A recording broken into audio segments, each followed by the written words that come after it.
नमस्कार, आप देख रहे हैं yes vision 24x7 news.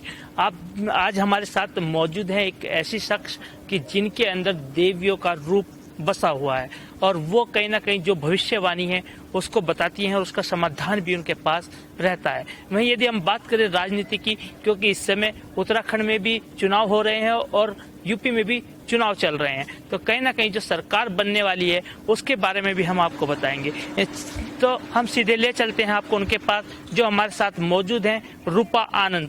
Ma'am, सबसे पहले आपका धन्यवाद करूंगा कि आज आप हमसे जुड़े, और मैं आपसे जानना चाहूंगा कि किस तरीके से देखते हैं कि चुनाव होने वाले हैं, उत्तराखंड में भी चुनाव चल रहे हैं, तो क्या उत्तराखंड में किसकी सरकार बनेगी और उत्तर प्रदेश में किसकी सरकार बनेगी? देखिए, उत्तर प्रदेश की मैं बात करूं तो उत्तर प्रदेश में जो है योगी जी की सरकार बन सकती है। उनके चांसेस बहुत ज़्यादा है, बहुत अधिक है, और उनके जो सितारे हैं बहुत ही ज़्यादा बुलंद है, और आगे चलकर योगी जी जो है बहुत उनका नाम होगा और अच्छा उनका राजनीति में उनका अच्छा करियर है।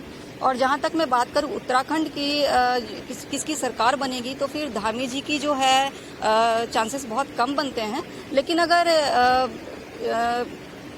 लेकिन अगर मोदी जी चाहे तो फिर बना सकते हैं अपनी सरकार, क्योंकि उनके सितारे बहुत ज़्यादा बुलंद है और फिर अपने जरिए वो सरकार बना सकते हैं।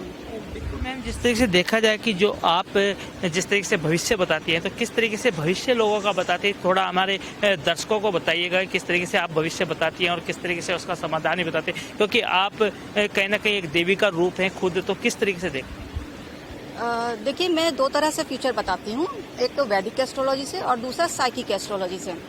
वैदिक एस्ट्रोलॉजी से मैं जन्म कुंडली देखकर फ्यूचर बताती हूँ, और साइकिक एस्ट्रोलॉजी से मैं लोगों का जो फोटोग्राफ्स होता है, ये मैं अभी ये डिफरेंस बता देती हूँ। Psychic astrology and face reading में क्या डिफरेंस है।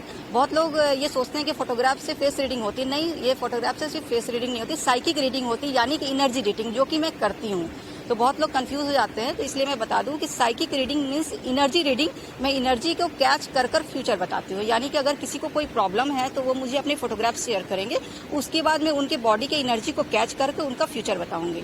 तो किस तरीके से आपने बताया कि जो समस्याएं होती हैं, यानी कि उनका समाधान बताते, तो किस तरीके से पता लगता है आपको, क्योंकि आप अभी बता रहे थे कि देवी जी का वास आप में है, ब्रह्मा जी का वास आप में है, तो किस तरीके से बताती हैं? देखिए, मेरे पास जो पावर्स है यह माता महाकाली, भगवान विष्णु और भगवान शेषनाग जी का पावर्स है, और उन्होंने मुझे यह दैविक शक्तियाँ दी है। और मेरे पास ऐसे पावर्स है कि मैं किसी का भी अगर फोटोग्राफ्स देखती हूँ और अगर मैं ध्यान लगाती हूँ भगवान का, तो फिर मुझे उनका पास्ट, प्रेजेंट, फ्यूचर सब कुछ पता चल जाता है। होता यह है कि मेरे पास ऐसे पावर्स है कि मैं ब्रह्मांड से कनेक्ट हो सकती हूँ, ब्रह्मांड की शक्तियों से कनेक्ट हो सकती हूँ, और जैसा कि आप जानते हैं कि पास्ट, प्रेजेंट, फ्यूचर इसी ब्रह्मांड में होते हैं।